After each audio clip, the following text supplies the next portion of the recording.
Alright, audio's going. We're ready. Wait, what do you got there, bro? No, I want these cunts to, like, as soon as they turn the podcast on, they just see this. Well, that's what's... Oh, bro, what do you got there? Hang on, bro, I'm busy. Fuck these cunts. Doesn't work. Maybe fuck you. You had one job, you quitters. Oh, that was Burn real. this fucking scarf. Oh. It's a fire hazard, but I'll do it. Oh. Maybe I'll save it for the season review. Ladies and gentlemen, welcome to the Back Yourself Podcast. Here with your hosts, Christopher and Hussein. Why my host? After a fantastic preliminary final display from two of the all-time great sides, Melbourne and Penrith, a round of applause to you guys. Wow. Friday night, absolutely flabbergasted, incredible performance, and not far behind them tonight, the Penrith Panthers. While maybe the scoreboard didn't blow out the same way it did in the Roosters game, dominant from start to finish from both of these sides. And obviously a lot of people are very eager for this review because we made some very bold claims come the preview and stuck our chests out. I defended Roosters in the preview, which was my biggest mistake. Shout out to you, Bunzy, if you even want one, but I might bring this into the office and fucking burn it. And shout out to J-Maz. Shout out to J-Maz. If you can get through this with the rest of this podcast. Yeah, it's very like... It's high. If I manage to get through the 80 minutes on Friday night, then you guys have no excuse. You have to sit through what we're about to say. Shout out to the Cronulla Sharks, Chris. Obviously, you, with the utmost confidence, put him as your upset alert last week. And, you know, never for 1 minute looked like winning. Didn't let me down. Looked like covering for about 60 minutes. But this is what these great sides do. And I would say I'm in agony. I'm in pain. I feel betrayed. I feel... manipulated, gaslighted. I feel gaslighted like for one team. There's a knife in my back and in my front, and I'm just trying to pull it out and doing my best to get through the set. But the part that hurts me the most is, in hindsight, the spread was right for both these games. If Agreed. not, actually, like should have been even higher, which really pisses me off that you can just put the spreads at 12.5, 11.5, 14, 16, 18. You could have put them both minus 18.5 and both of them would have won. So I guess I have not been paying enough attention to how fucked up Melbourne and Penrith both were. And maybe I put a little bit too much faith in the hands of Trent Robinson and his fucking team, which I'll get to them shortly. And no, him himself. Craig Fitzgibbon's team, they went down on their Zord and their Shield, but they just were not good enough. The effort was there for 80 minutes. The execution, particularly from one of their players, was definitely not there for 80 minutes. I can't actually think of a minute where he played good, but we'll obviously get to him as well. We're obviously talking about Trindle. Mr. Confidence himself, but I think I've said my little spiel for the intro, Chris. How did you see this one, mate? Well, two best sides in the competition got there in the end. What a shock to the world. What a shock to the world. Clearly the world was against us, but we got to come on the podcast and say it with our chest exactly how we see it. And this guy was very bullish on the Roosters, even though I know who they truly are at the end of the day. Even though I apologise because they beat my Manly Seagulls, they showed their performance, didn't they? And now they have nowhere to hide. Nowhere to hide. And my Cronulla Sharks, look, you boys just weren't good enough today.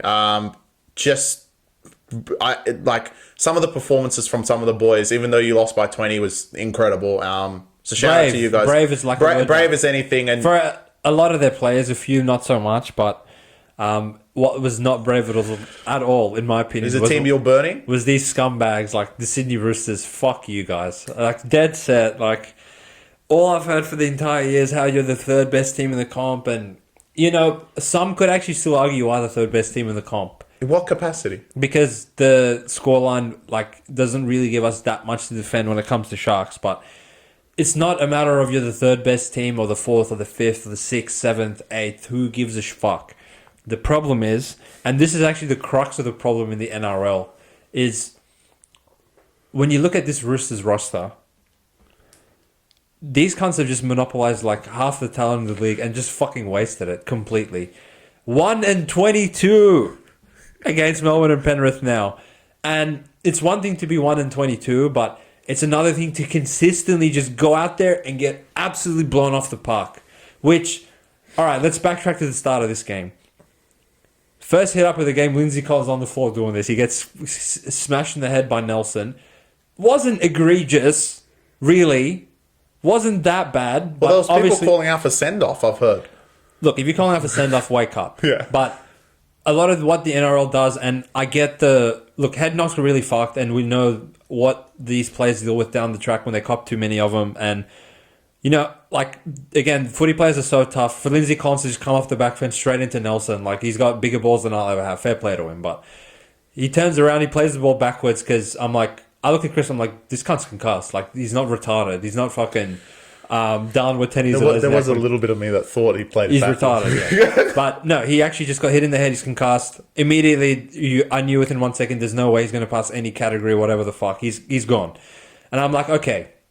So if you're going to acknowledge that he's concussed and he's not going to come back in the game because it's category 1, by mere virtue of that, Nelson needs to go to the sin bin, right? It's not a send-off. You don't need to ruin a finals game. Although, Agreed. in hindsight, what's one player worth?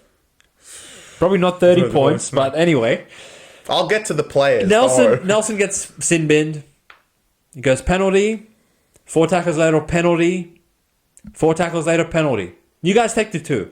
And I'm like, all right, you're going to take the 2 because you think this is like a high leverage game. You're going to defend your tail off, is what I'm assuming at this point. And you're going to go up 2-0. That's going to be good for your confidence. Now, they get another call. So Grant Atkins has started the game doing this. You guys get down there and Tupou scores in the corner. Nice little backline shift to the left-hand side. Melbourne are down a player. They have a player in the sin bin. And you go up 6-0. You hang in the fight for about 10 minutes, 15 minutes. And Angus Crichton, bit of a lazy attempt on Ryan Pappenhausen. I get he's fast. I get he's a superstar fullback. But you're playing Melbourne in Melbourne off a bye. You're 11-point underdogs. You give them an inch, they're going to take a mile. So Pappenhausen scores. And then from this point forward, Roosters are like, all right, it's all getting a bit hard for us. We're down Lindsay Collins. Poor Roosters. Poor Roosters. You're playing Melbourne and you're 1-50 against the spread against them in Penrith. And from this point forward, you guys just fucking get absolutely killed and blown off the park. And again, similar to week 1, actually, before I get to what happened in the second half, the Roosters as a team, and I really don't think this could be a mark of any well-coached side, is that as soon as any pressure is applied to them from the opposition, they just capitulate. They can't defend their try line at all. They give up awful penalties and 6 against in the middle of the field because they just resort to, fuck it, we're already under the pump. I'll just lie in the rock until the ref blows the whistle, aka Angus Crichton, did it multiple times.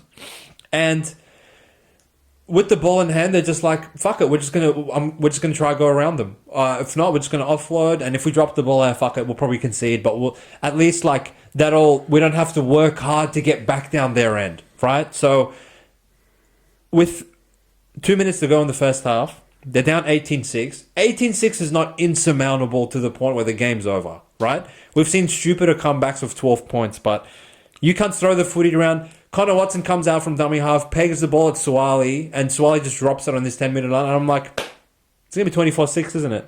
And bang, 24-6. Angus Crichton. And at that point, Angus Crichton gets beaten again, and you're going into halftime 24-6. So from the point that Nelson gets sin bin, you guys get 4 calls in a row, take the 2, score the try. You're down 22. You're still up 6-0 at the 16th minute. Within that next 24-minute span, you concede 4 converted tries. Which, very reminiscent of what the fuck you guys did in Penrith in week 1. So, yeah. Did you see the first half similar to me in that way, Chris? First half, yeah. Capitulation. I mean, I want to take for their whole game. So you I'll could go take the into second half. I don't mind. You could continue with the second half. Yeah, I don't mind. And then I want the whole thing extrapolated for these pricks. Yeah. That put me through losing to Manly. Fuck you, Roosters. Yeah. So again, they get the ball in the second half. They go set for set for about 5-10 minutes. Any team can hang in with this Melbourne and Penrith for 5-10 minutes. It's about doing it for 80, which we saw today. But they score the first try, actually. Cut it to 24-12, couple 6 again. Terrell May scores under the post. Sure. Next set, they put a bomb up. Pappy drops it. They score again, 24-18. And I'm like, they're on. Wow, after all that, these guys are covering? Fuck me. We could be on. Exact same thought process as when you fucking scored 2 tries against Penrith, wasn't it? And then they kick across field for Joey Manu. Joey Manu drops it on the Melbourne 2-meter line. And within 50 seconds, you guys concede another try. Now, I get that technically McDonald dropped it in the air. First of all, why is Angus Crichton doing this instead of trying to catch the ball? He's doing a throwing. Well, he threw a lot this game, actually, which is interesting. But I guess the biggest demise I have with the Roosters team is in a high leverage game where you have multiple premiership winners in your squad, multiple premiership winning coach.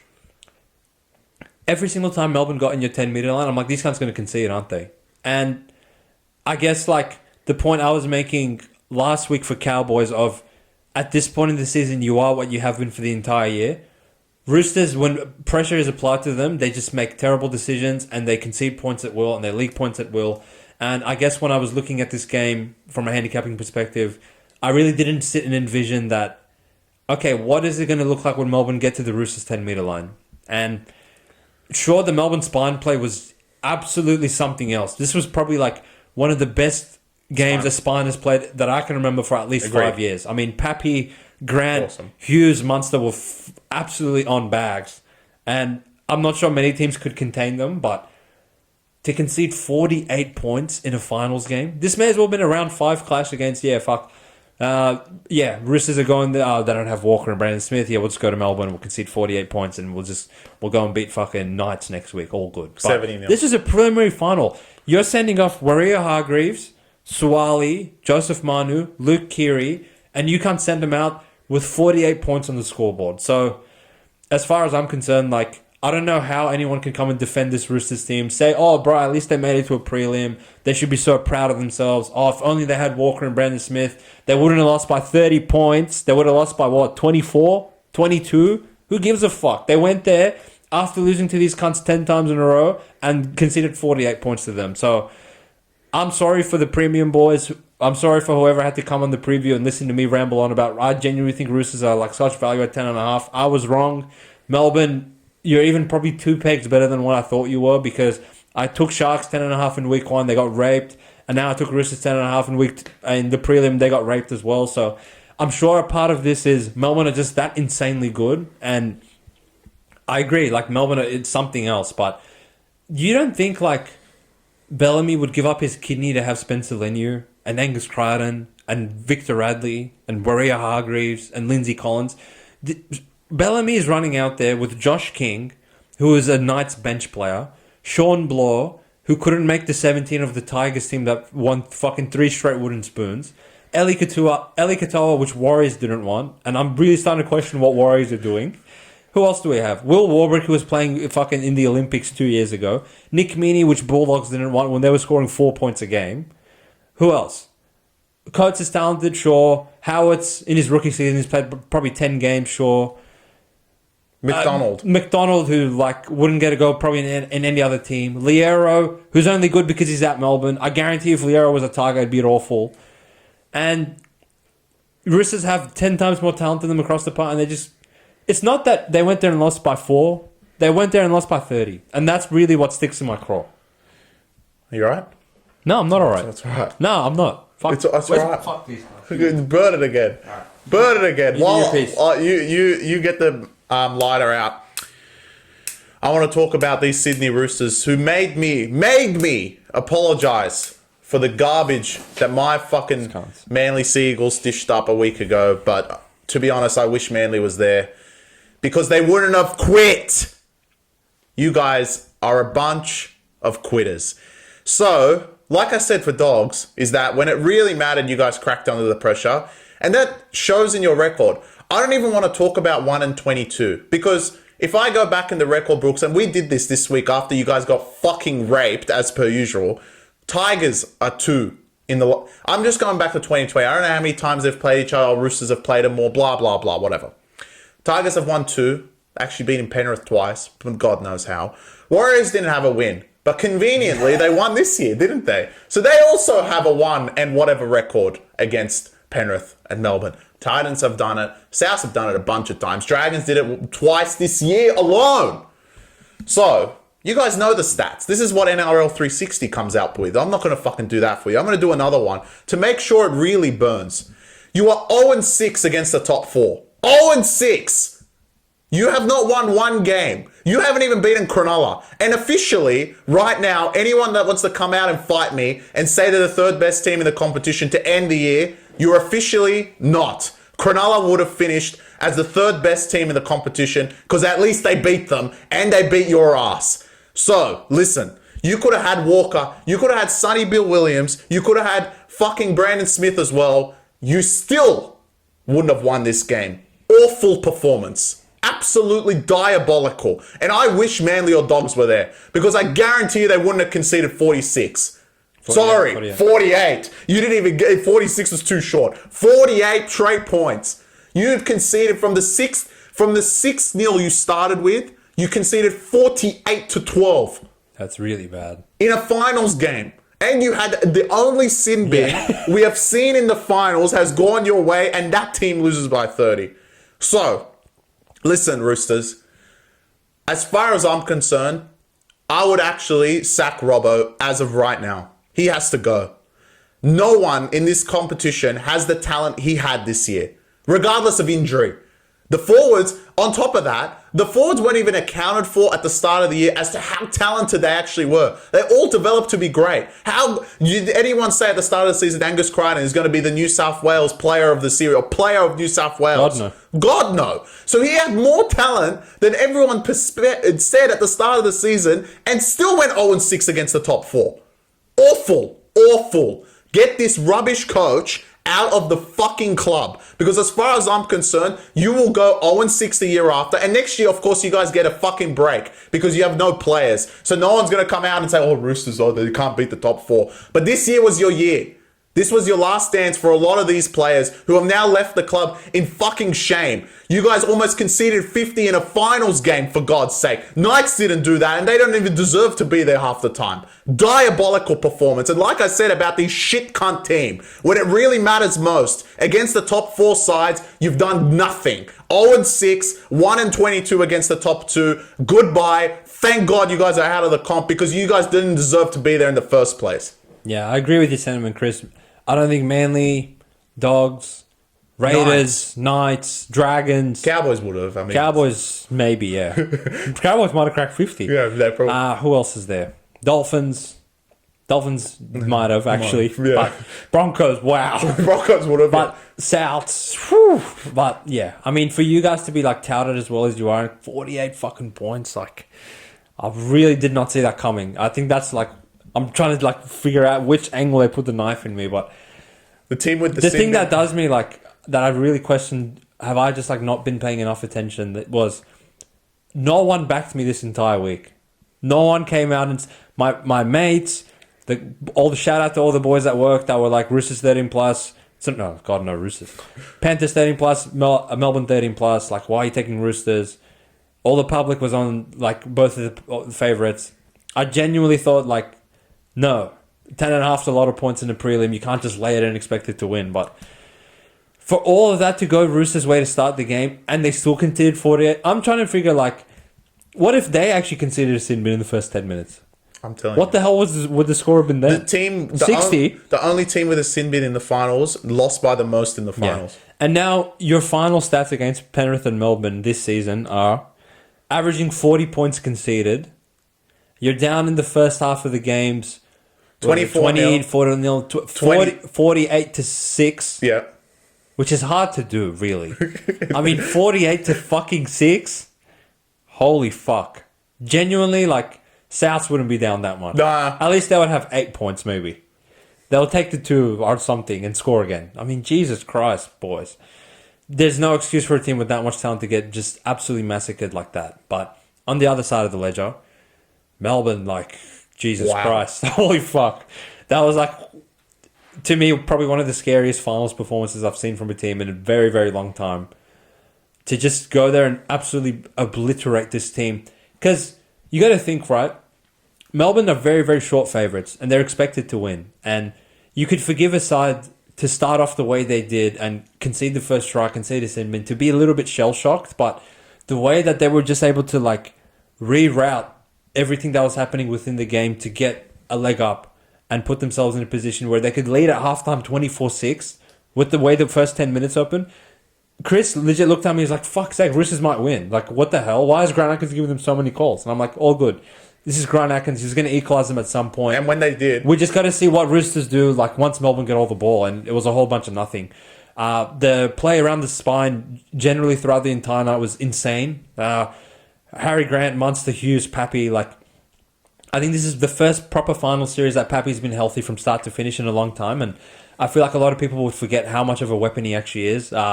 Every time he touched the ball with their backline shifts out the back, and this is against a talented backline. This is no slouches, like with no pace or no athleticism. This is Suwali and Manu in the centers. They look like running around them every single time, but the change of angles on the inside, particularly Grant and Hughes combining near the spine was like just scary hours. And if you give them that much ball and give them that much momentum in the middle of the field against any team, like the scoreboard can blow out that way. So Melbourne, like they really, outside of Nelson Sinbin, I don't think they really stepped a foot wrong for the entire game. I'm not done with the Roosters. I mean, I'm not going to defend them because no, because like for the post game analysis from Pappy, he came out and said Munster wanted some tries on the sheet because between myself, Munster, and Hughes, we have a tally for the season, and we want to see who actually leads it at the end of the season. And conveniently, that's why I wasn't passing at the end of the game. So he literally didn't pass for shits and gigs because he wants scries. Yeah. And the problem is you gave it to him. Yeah, it's really bad. I mean, Pappy had 2, right? Yeah. Hughes had 3, and Munster was like, "Fuck, I'm falling behind." Yeah, I'll grab a couple. Grab a couple. Fuck it. And you're lucky because the time ended. If he had one more minute, Grant would have got one. Yeah. Because he wanted one as well. He deserved one. He played fantastic. It was really good. Yeah. Roosters. Look, I think this is a good segue to go to the next game because I have nothing more to say, and it's already burned. There's a few more things we can talk about this game. What else are you burning? Honourable mentions. James Tedesco in the losing side was awesome. Absolutely awesome. A round of applause to you. Never Stop Trying was the only player really that looked like breaking through the middle of the Melbourne Storm defense, and even at the ripe age of, what is he now, 31, 32, like still one of the class acts of the NRL. He was fantastic. That's really all I can shout out on the Roosters side. The power of Suwali was alright in his last game. He got busy. Manu was very quiet. And dishonourable mentions, Angus Crichton was absolutely awful. I was going to get to him. Okay, you can do the dishonourable No, because I'm not going to go through the effort of building a whole team together this week. There's only 2 pictures I need to put. For Words FC? For Words FC. No, I actually might do it for the team of the week, which will be the whole Melbourne spine, plus the whole Penrith spine, because they play fantastic today.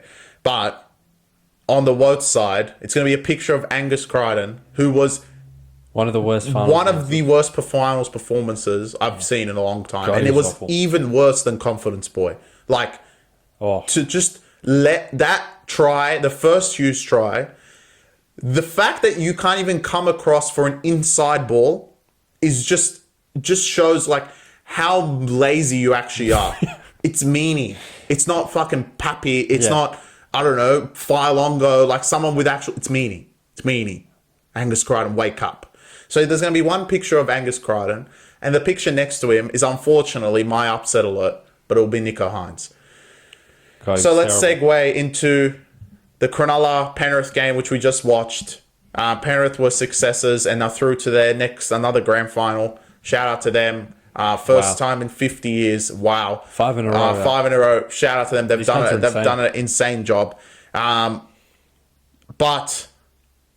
I want to say Roosters probably hang in there with a sin bin. Let's say they hung in there with Melbourne for 20 minutes of the game. The 10 minutes with them. No, I'll give them more. 25. All right. First 15 minutes of the game, sin bin, they had the ball before they just walked them over. 25 minutes, I'll give them. Sharks hung in there for 61 minutes. And truly, we may like them, but I like them for a reason. They never gave up. And the scoreline is not going to reflect that. It's going to reflect that they lost by 20 in a finals game. But truly, they really gave it a go. And to play the way they played is not what I ideally want them to play like, because like I've said 1,000 times, playing like Penrith, you never succeed against Penrith. And they kind of played like Penrith. And what they showed for 61 minutes is that they can go with them. But at the end of the day, they just weren't there. And that try, the kick from Cleary across the field, straight into Tolo's arms was the real killer, and that was it from there. Again, Penrith were absolutely awesome. And on the flip side to how good Melbourne's offense was the day before, the Penrith's defense was unbelievable. Yeah, it was so fucked. They were really poor handling, obviously with the weather.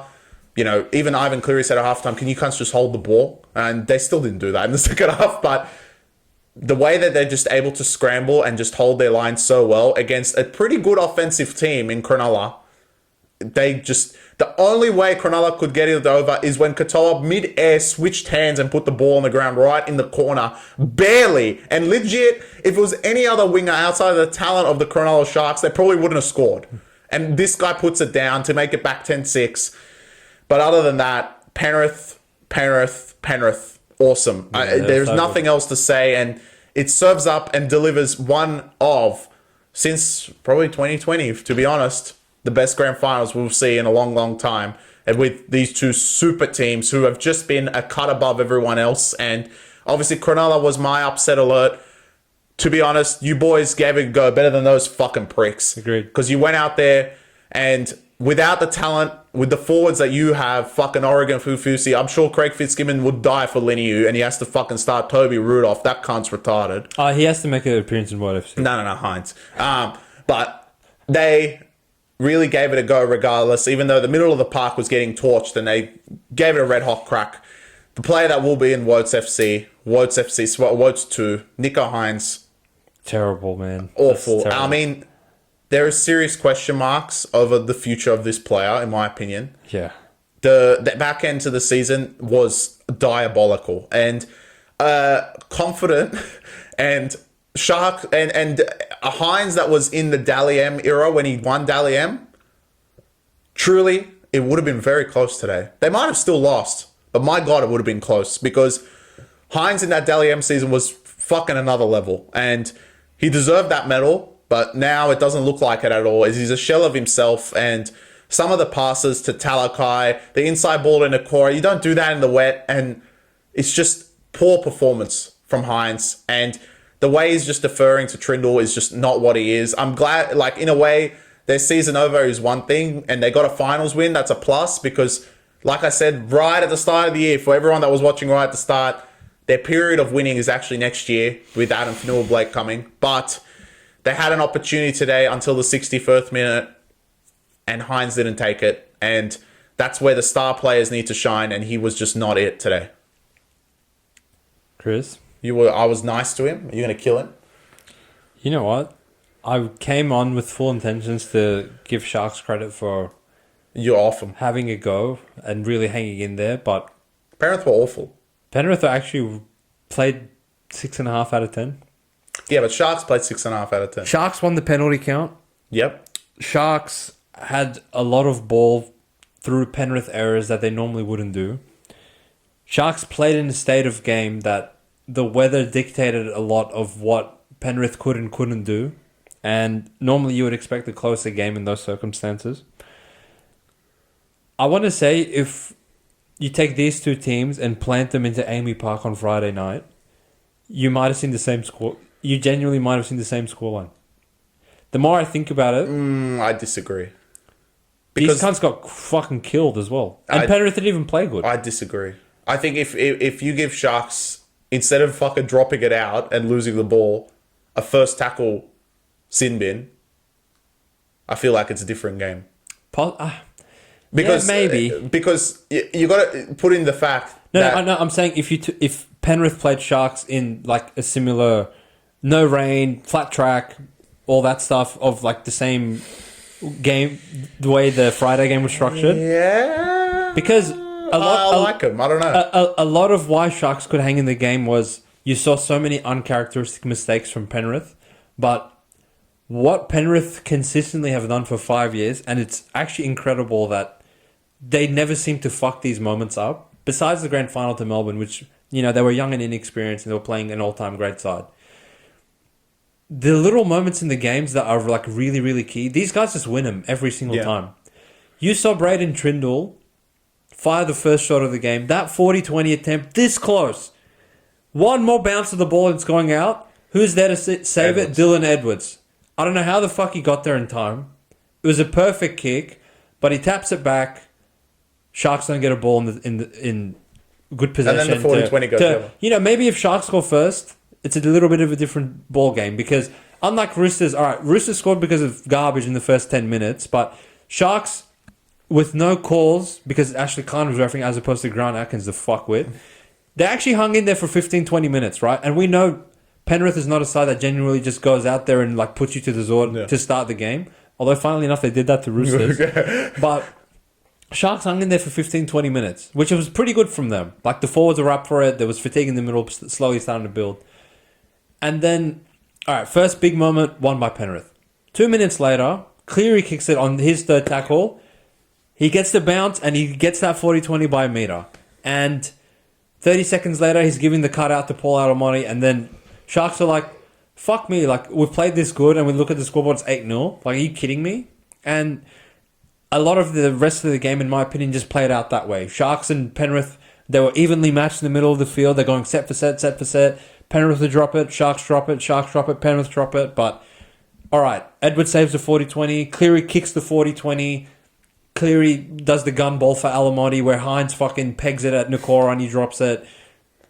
So, while they might have kept it close, that's what I'm saying. Like, they actually played to an even halt for like 75% of this game, but at no point in this game did I think Cronulla can win. And if anything, like, they struggled to even score one try, to be honest. At 10-6, I don't think everyone was saying that because Penrith were awful. They weren't great. Not awful. 6 out of 10.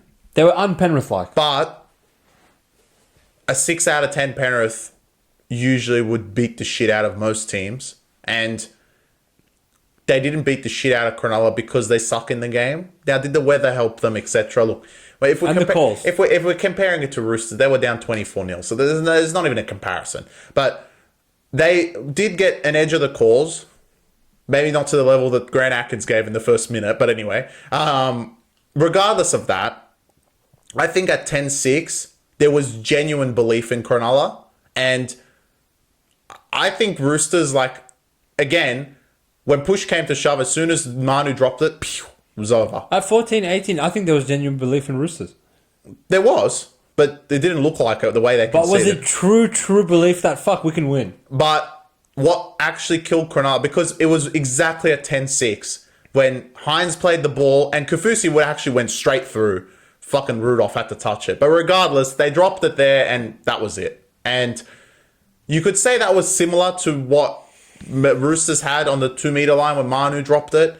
But one team was only down, like, Roosters to try and chase down 24, they put themselves in that situation. Sharks put them in the situation of, oh, we're only down 10-6, we score next, we lead. And I think that's got to be shown that at least, yeah, Roosters could have come back, maybe they could have got more points, they could have got it to 24, but they were coming out of a 24-point hole for what, 22-point hole, sorry, for what reasoning? And there was really no reason to be in that hole. Sharks, on the other end, the calls went their way. They kept it close. I mean, Roosters had a sin bin that didn't seem to fucking help them at all. And that's why I kind of leaned that the Sharks' performance was not without the talent of what Roosters have, which is very clear that their forwards are much better than theirs. I don't think anyone's going to argue, oh, McKinley's fucking better than Liniu and Collins. Nah, that's not going to happen. They have Teague, for God's sake, who played great today.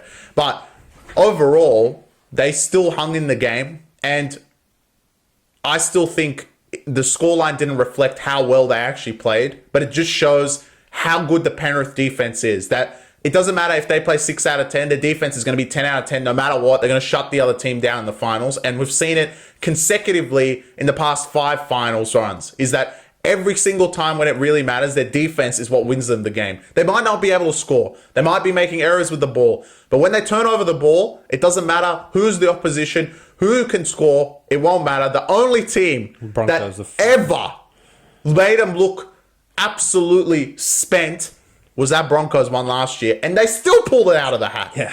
So they're so good. It's another level, this dynasty, and thank you, because I mean, I'm kind of sick of them, and I think everyone is, I'm hoping. is that this will be probably one of Shut up. the last grand final. I don't think next year they have what's left of this team can't make a grand final. They're so far ahead of the crop, though. But yeah, I know. But Luai and Fisher Harris is Ed Turuva. I mean, wow, is all big losses. But if they made the maker next year, I mean, everyone should be fucking ashamed of themselves. But I don't think that's going to happen. So this could be like a last dance scenario, and they're playing the one team that legit probably ignited all this is that big grand final loss against Cam Smith in 2020. So it has got a story all over it. But in terms of this game, Penrith, incredible. Cleary, insane. Edwards was fantastic. Yo was great. Alamotti, I guess. Alamotti, yeah. I don't think he did much, but Luai was decent. Like, you just can't tackle this guy. On the other side, Trindle, fantastic to take over the reins for what Hine the fuck he was doing. Kennedy was good. Kennedy was brilliant. And the middles... Brayley and McInnes tackled everything away. So you guys played fantastic. Can't really say that much about Roosters because you got only James. Legit, all you other bums. Unbelievable. Toby Ruff, god awful. Hines, god awful. I feel like no one else really played bad. And the outside backs were just like Katoa, Ronaldo, Iro. All looked like banged up, in my opinion, especially Iro. He was not taking one charge of the runs that we saw like most of the year, and he made that error in the first half on the line. Like he wasn't doing that throughout the year. But I have another point to make. Look, I'm not saying Sharks deserve to be put in the fucking gutter the same way Roosters do, because they don't. But when I really, really look at this game closely, and I look at both games, what rating would you give Melbourne's performance out of 10? 9. What would you give Roosters? 4? 3. 3, right? So if I told you, all right, Melbourne's going to play 9 out of 10, Roosters going to play 3 out of 10, you would have told me what? 30-0. If I told you, what would you have given Panthers for their performance? 7. Compared to what we can expect out of Panthers? 7. Yeah? What would you have given Sharks? 8. So you think Sharks played an 8 out of 10 and Panthers played 7, and these cunts still lost by 20? Right? But, okay, your ratings are skewed because they shouldn't play 3 out of 10. Why did they go out there and play 3 out of 10? No, but look... There's no reasoning. Part of why they played 3 out of 10 was because Melbourne played 9 out of 10. No. When Melbourne played 9 out of 10... I disagree. Okay. What did Sharks play when they played Melbourne? 4. Convenient, right? What did Melbourne play against Sharks? 7. No, they played 9. They didn't drop the ball. 96% completion. Yeah, but you can't give them the same rating as they did in the prelim. They didn't play as good. No, as you can. The only difference is Sharks didn't quit and Roosters did. Yeah. So at the end of the day, Roosters get flamed for quitting. That's why for 20 minutes, I'm fucking sitting here burning this 3 times over, right? Fuck these cunts. But Cronulla, like, in my opinion, all right, no one expected you to win. There's no reason for you cunts to go and win. But of all these finals games, and now Penrith have won 11 finals games in a row, this is probably the one that I can remember that Penrith just fucking dropped the ball a bunch of times, gave you so much possession on their 10-meter line that no other fucking team has gotten this sort of possession against them. And you had an opportunity given to you that at 10-6, after all that, after how fucking good Penrith played, it was 10-6, and none of your players really stepped up to grab the game. Well, it's Hines, right? I mean, it goes back to Hines. That's what I'm saying. Like, you're not going to get that many bad performances out of Penrith and Melbourne, and when you do, you got to be ready to pounce, man. You can't. All you could muster up was a 6 out of 10 performance at the end of the day. Sure, you were gritty, you were tough, you hung in there for big stretches of the game, you forced errors, you took hard carries, but you said, Chris, you think that this was the best attack until Manly took over at week 11, and to be honest, they looked very one-dimensional in attack. Just you can't do anything. Normal backline shifts. They went there at a certain point, 60 minutes into the game, 0 offloads, no second phase. Hines just fucking taking hit-ups or pegging the ball at Talakai, pegging the ball at Nikora. Just no, like, footy IQ as to, all right, what situation am I in? What the fuck does the team need from me? What are the conditions? What's the score? What's the time?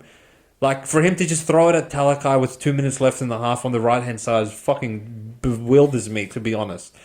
So I really think Sharks, like, if Sharks played their best, they genuinely could have won today, in my opinion. Well, they don't. Their star isn't playing their best. I mean, their best player on the field. That's why we'll flame and that's why we're going to flame him, right? Like their best player on the field at 10-6, you had an opportunity to step out and do this. And overall, like I said right at the start of this take, is that Sharks didn't play the way I wanted them to play. To beat Penrith, you cannot play like Penrith. 0 offloads and just run one out.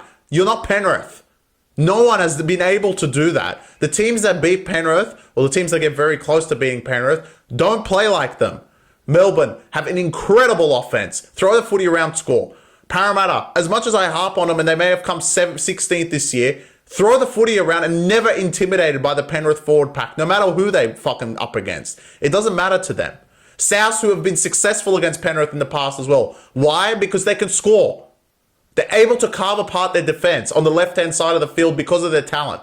And Cronulla went out there, thought they could play like Penrith. Let's play a possession battle. Yeah, it worked for like 20 minutes. You could argue it worked for the 61 minutes until Oregon Confusi dropped it, and that's it. But at the end of the day, you guys are still going to get flamed by every single comp because of the last 19 minutes. Because at the end of the day, as soon as it gets to the end, no one stepped up to the plate, and playing like Penrith gets you fucked over in the end.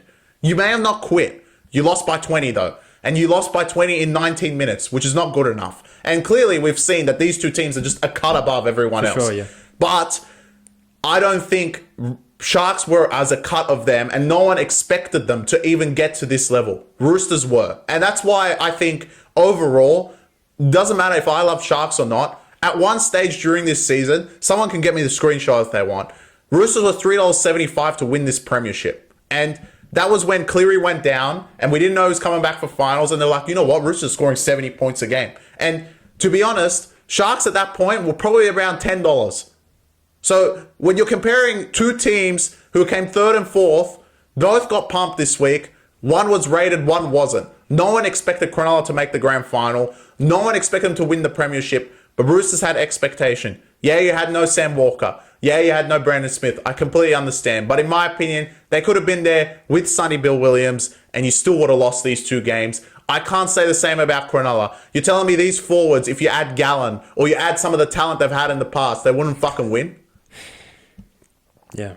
I think they would. Now, in terms of flaming, Roosters, in my opinion, deserve 9.5 out of 10. Cronulla, maybe you can give them 6 or something. 7. 6, 7, sure. But Roosters, you guys really ruined my weekend. I genuinely did not expect you to go out there and get fucking killed like that. But I think what will get lost in our rants from both teams, Chris, is how much respect we give Melbourne and Penrith. I mean, these teams were just absolutely incredible. Another level. And I would say, we haven't seen anything like this in a long time, but we literally saw this last year. Last prelims, both games were the same spread, minus 12.5. Broncos covered that, won by 30. Penrith actually beat Melbourne 38-4, which led to an all-time grand final.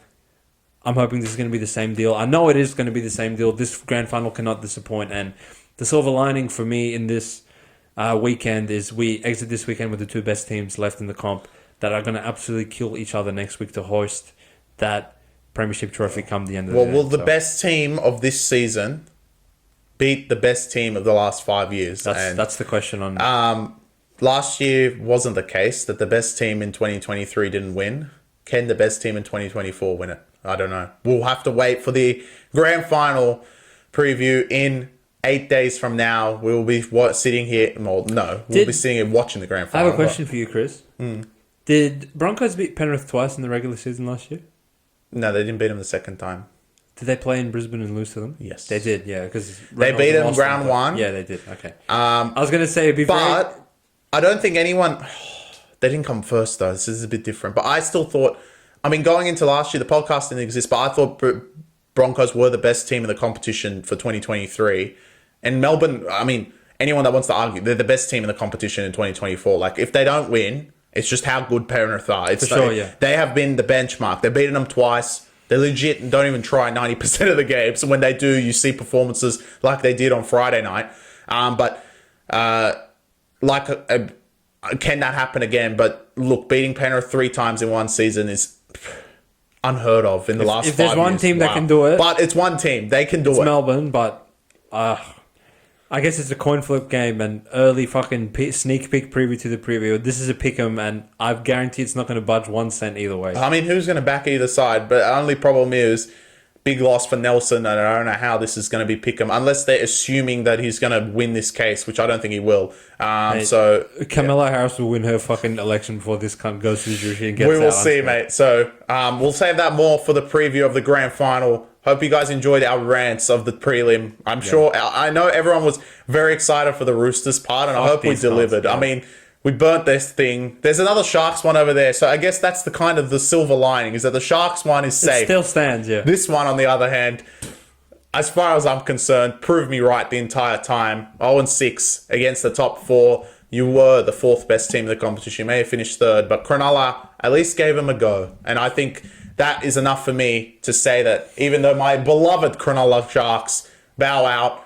they gave them a crack. Yeah. Look, unlike these fucking rats. The rest of the world, they're not really enamored with Sharks and Roosters anymore. They don't give a fuck. So this will be the last we speak of any team until going into the preview of next week, which make sure you tune in for that one. It's going to be nuclear. There's a lot to analyze for Chris and I in the next 48 hours to sort of think about how that game is going to play out. It's going to be a grand final for the ages. Appreciate the support from all you loyal pod followers for the entire season. We've got one more until the grand final review and then the season review, which could be a 4-hour job, so you can just break it into little segments. Yeah, get the popcorn out, get everything, get a beer out as well. I mean, get on the beers. Yep, absolutely. And we want to know your thoughts on our predictions going into this week, the pod. Any other comments you have, we love chatting with you boys in the comment section. So, we'll chat to you guys 48 hours from now. Hope you enjoyed the prelims. Let's go. Chat to you guys later. Peace.